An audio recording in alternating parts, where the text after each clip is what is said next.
Hello बच्चों, good morning. मैं आपकी अध्यापिका श्रीमती सुमन राय, सतसेवा बालिका इंटर कॉलेज मालटारी आजमगढ़। आज आप लोगों को संस्कृत पढ़ाऊंगी। हाँ तो बच्चों, आज हम लोग कक्षा 10 की क्लास में संस्कृत पद्य पीयूषम में पंचम पाठ, जिसका नाम है विद्यार्थी चर्या। विद्यार्थी चर्या यानी विद्यार्थी की दैनिक क्रिया या विद्यार्थी की दैनिक कार्य प्रणाली। यह पाठ आप लोगों का मनुस्मृति से लिया गया है। मनुस्मृति है। इस पाठ में संकलित श्लोक मनुस्मृति से लिए गए हैं। इसमें विद्यार्थी की दैनिक क्रिया क्या और कैसी होनी चाहिए, इसके बारे में बताया गया है। चलिए पहले श्लोक से शुरू करते हैं। अन्वय करना हमने आप लोगों को बता ही दिया है कि अन्वय करके कैसे पढ़ते हैं। तो चलिए देखिए। ब्राह्मे मुहूर्ते बुद्धेत धर्म अर्थौ च अनुचिंतयेत काय क्लेशांश्च तन्मूलान वेद तत्वार्थमेव च। तो ब्राह्मे मुहूर्ते यानी कि ब्राह्मे मुहूर्ते विद्यार्थी के बारे में बताया गया है। तो विद्यार्थी को ब्राह्मे मुहूर्ते माने ब्रह्म मुहूर्त में यानी ब्रह्म मुहूर्त कब होता है? सूर्योदय से पूर्व 24 मिनट के समय को ब्रह्म मुहूर्त कहते हैं। ब्रह्म मुहूर्त किसे कहते हैं? सूर्योदय से पूर्व, सूर्योदय के 24 मिनट पूर्व का समय क्या होता है? वह ब्रह्म मुहूर्त का समय होता है। तो ब्राह्मे मुहूर्ते बुद्धेत, विद्यार्थी को ब्रह्म मुहूर्त में जाग जाना चाहिए। विद्यार्थी ब्रह्म मुहूर्त में जागे और धर्म अर्थ च अनुचिंतयेत और धर्म तथा अर्थ के बारे में चिंतन करे। यानी लोक कल्याण के लिए जितना जरूरी धन है और परलोक कल्याण के लिए उतना ही जरूरी धर्म है। कहने का मतलब लोक कल्याण के लिए जितना जरूरी धन होता है उतना ही परलोक कल्याण के लिए उतना ही धर्म भी जरूरी होता है। इसलिए विद्यार्थी को धर्म अर्थ अनुचिंतित धर्म और अर्थ के बारे में चिंतन करना चाहिए। वह धर्म और अर्थ के बारे में चिंतन करे। काय क्लेशांश तन्मूलान वेद तत्व अर्थम एव च। काय क्लेशान साथ ही उसे अपने शरीर के कष्टों, काय क्लेशान साथ ही उसे अपने शरीर के कष्टों, तत्मूलान और उन कष्टों के कारणों, वेद तत्व अर्थमेव च और वेद तत्व के अर्थ के बारे में भी विचार करना चाहिए। अगला श्लोक देखिए क्या बताया गया है विद्यार्थी के लिए। न स्नानम आचरेद भुक्त्वा नातुरो न महानिशि न वासोभिः सह अजस्त्रम न अविज्ञाते जलाशय। विद्यार्थी को क्या नहीं करना चाहिए? भुक्त्वा स्नानम न आचरेत, यानी भोजन करके स्नान नहीं करना चाहिए। वैसे तो किसी को नहीं भोजन करके स्नान करना चाहिए, लेकिन इसमें विद्यार्थी चर्या है तो विद्यार्थी को विशेष ध्यान देना है। तो भुक्त्वा स्नानम न आचरेत, भोजन करके स्नान नहीं करना चाहिए। न आतुरो और न आतुरो माने रोगी होने पर, बीमार होने पर स्नान नहीं करना चाहिए। न महानिशि यानी आधी रात को भी स्नान नहीं करना चाहिए। न वासोभिः सह अजस्रम और कपड़ों को पहन करके बहुत देर तक स्नान नहीं करना चाहिए। न अविज्ञाते जलाशय, अपरिचित जलाशय में भी स्नान नहीं करना चाहिए। कहने का मतलब अपरिचित जलाशय, तो उसके बारे में आप नहीं जानते हैं कि इस जलाशय की गहराई क्या है, कहीं आप डूब भी सकते हैं। इसलिए अपरिचित जलाशय में भी नहीं नहाना चाहिए। अगला तीसरा श्लोक। न उच्छिष्टम कस्यचित् दद्यात् न आद्यात् चैव तथान्तरा न चैव अत्यसनं कुर्यान् नो च उच्छिष्टः क्वचित व्रजेत। अब इसमें बताया गया है कि विद्यार्थी को अपना जूठा किसी को नहीं देना चाहिए और जूठे मुंह कहीं नहीं जाना चाहिए। तो देखिए, कस्यचित उच्छिष्टम न दद्यात्। विद्यार्थी को अपना जूठा किसी को भी नहीं दे, यानी विद्यार्थी अपना जूठा किसी को भी न दे। और क्या न करे, अंतरा च न अद्यात्। और अंतरा माने बीच में न भोजन करे, बीच बीच में यानी पढ़ते समय बीच बीच में भोजन न करे। और क्या न करे, न च अति अशनम कुर्यात्। और विद्यार्थी को अधिक भोजन नहीं करना चाहिए। विद्यार्थी अधिक भोजन ना करे। क्यों अधिक भोजन ना करे? क्योंकि अधिक भोजन करने पर नींद आती है। भूख से थोड़ा कम खाना चाहिए। और उच्छिष्टम क्वचित न व्रजेत। जूठे मुंह कहीं नहीं जाए। जैसे आप भोजन कर रहे हैं, कभी कोई बुला दिया आपको, उठ करके वहां से चले गए, फिर आए भोजन करने, लेकिन नहीं, जूठे मुंह कहीं नहीं जाना चाहिए। चौथा श्लोक, अभिवादनशीलस्य नित्य वृद्धोपसेविनः चत्वारि तस्य वर्धन्ते आयुर्विद्या यशो बलम। अब चौथे श्लोक में देखिए क्या बताया गया है। अभिवादनशीलस्य यानी अभिवादनशीलस्य यानी बड़ों को प्रणाम आदि करने की आदत वाले। नित्य वृद्धोपसेविनः और प्रतिदिन वृद्ध जनों की, वृद्ध धन उपसेवितम यानी वृद्धों की सेवा करने वाले।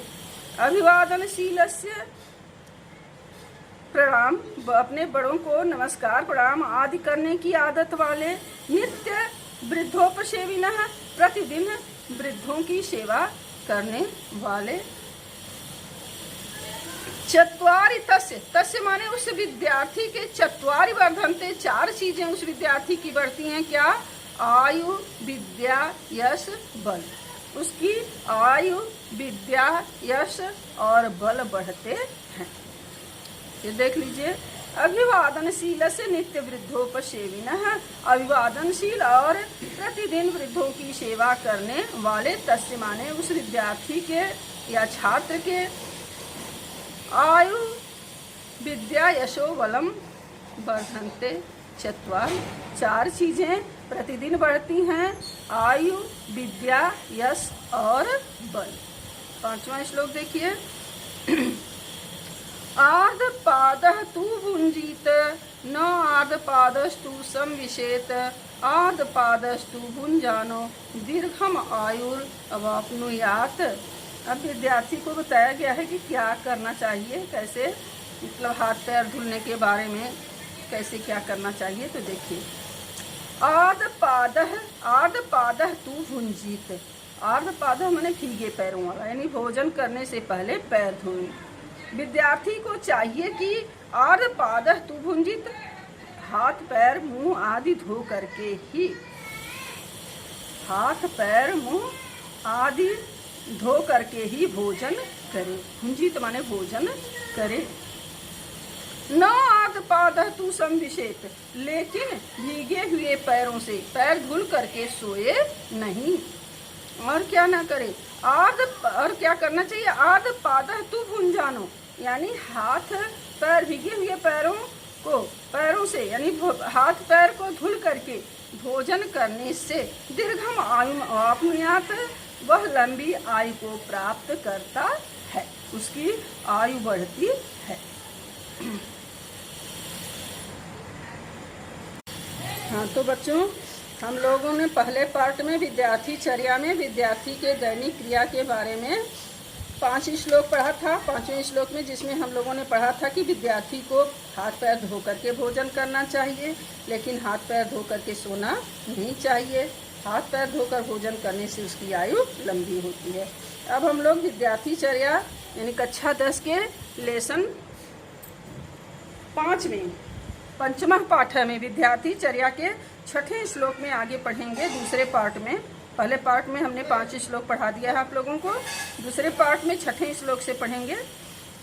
देखिए, सत्यम ब्रूयात प्रियम ब्रूयात न ब्रूयात सत्यम अप्रियम प्रियम च नानृतम ब्रूयात एष धर्मः सनातनः।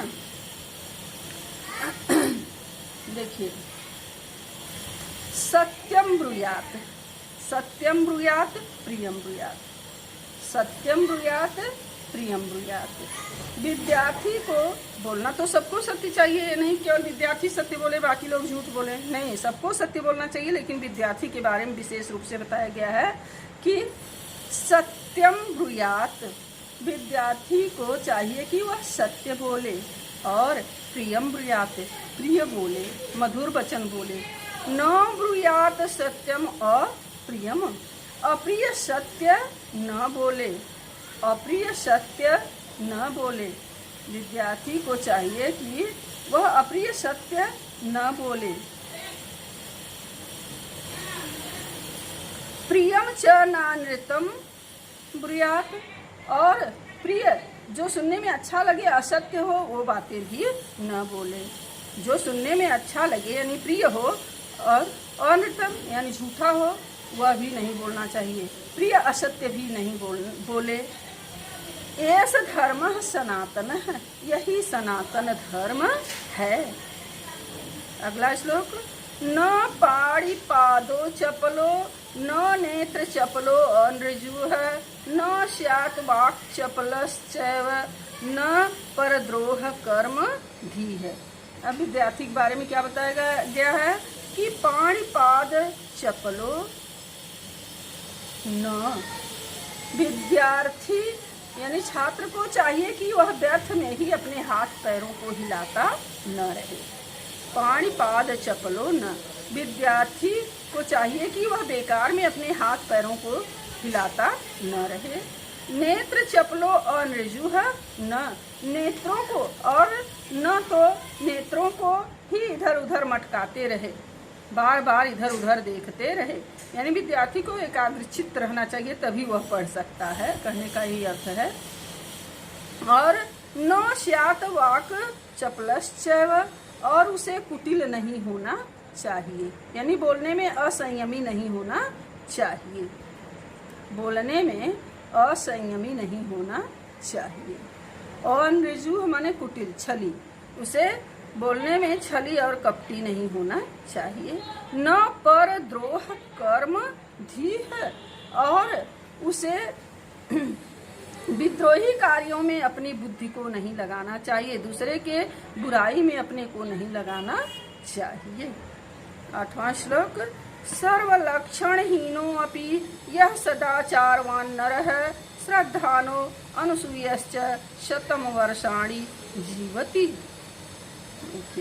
विद्यार्थी को बताया गया कि सर्वलक्षणहीन अपि यह नरः, कहा जा रहा है कि सर्वलक्षणहीनो अपि यह सदाचारवान नरः, सर्व शुभ लक्षणों से रहित भी जो व्यक्ति केवल सदाचारवान, सदाचारी और श्रद्धालु, अनुसूयश्च और ईर्ष्या मुक्त है, शतम वर्षाणि जीवति, वह 100 वर्षों तक जीवित रहता है। सर्वलक्षणहीनो अपि, सभी शुभ लक्षणों से रहित होने पर भी, यह माने जो व्यक्ति सदाचारवान है, यानी जो व्यक्ति सदाचारी होता है, श्रद्धानो और श्रद्धालु होता है, अनुसूयश्च और ईर्ष्या से मुक्त होता है, दूसरे की बुराई नहीं करता है, दूसरों से जलन नहीं रखता है, शतम वर्षाणि जीवति, वह 100 वर्षों तक जीवित रहता है।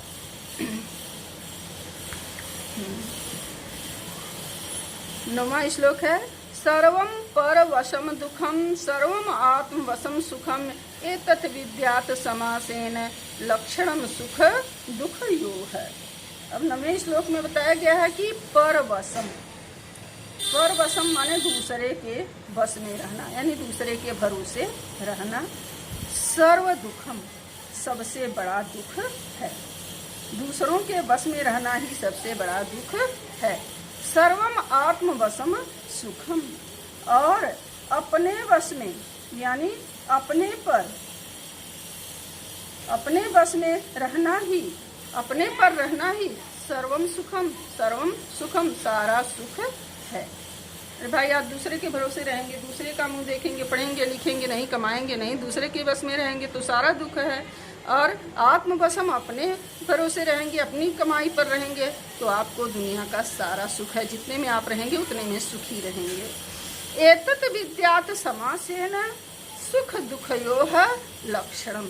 संक्षेप में सुख और दुख का यही लक्षण है। समासेन माने संक्षेप में, एतद् विद्यात् यही, सुख दुखयोः लक्षणम, संक्षेप में सुख और दुख का यह लक्षण समझ लेना चाहिए। अगला 10वां श्लोक। एकाकी चिंतयेन् नित्यम विविक्ते हितम आत्मनः एकाकी चिंतमानो ही परम श्रेयो अधिगच्छति।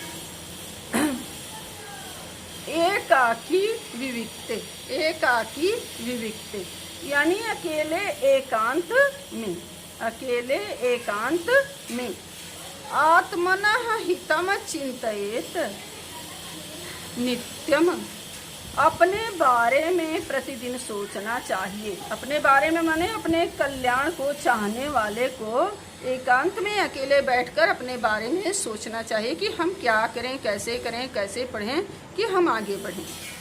एकाकी चिंत्यमानो ही माने क्यों कि, ही माने क्यों कि, एकाकी चिंत्यमानो अकेले, क्योंकि एकांत में अकेले सोचने वाला व्यक्ति ही परम श्रेयो अधिगच्छति, परम कल्याण को प्राप्त करता है, परम कल्याण को प्राप्त करता है। तो देखिए अब यहाँ आपके इसमें बहुत सारी शुक्तियाँ भी दी गई हैं। ये इन शुक्तियों का अर्थ परीक्षा में लिखने के लिए आता है। जैसे ब्राह्मे मुहूर्ते बुद्धेत, पहले श्लोक में है ब्राह्मे मुहूर्ते बुद्धेत धर्म अर्थ च अनुचिंतेत। फिर आप अंतिम श्लोक में पढ़े हैं एकाकी चिंत्यमानो ही परम श्रेयो अधिगच्छति, यह भी शुक्ति है। फिर यहाँ सत्यम ब्रूयात प्रियम ब्रूयात 6वें श्लोक में, यह भी शुक्ति है। समझ लीजिए श्लोक पूरा जितना भी श्लोक है सब शुक्ति ही है, शुक्तियों से भरा पड़ा है। इस बढ़िया से दोहराएंगे, पढ़ेंगे, बोर्ड की परीक्षा में इसमें से जरूर आता है।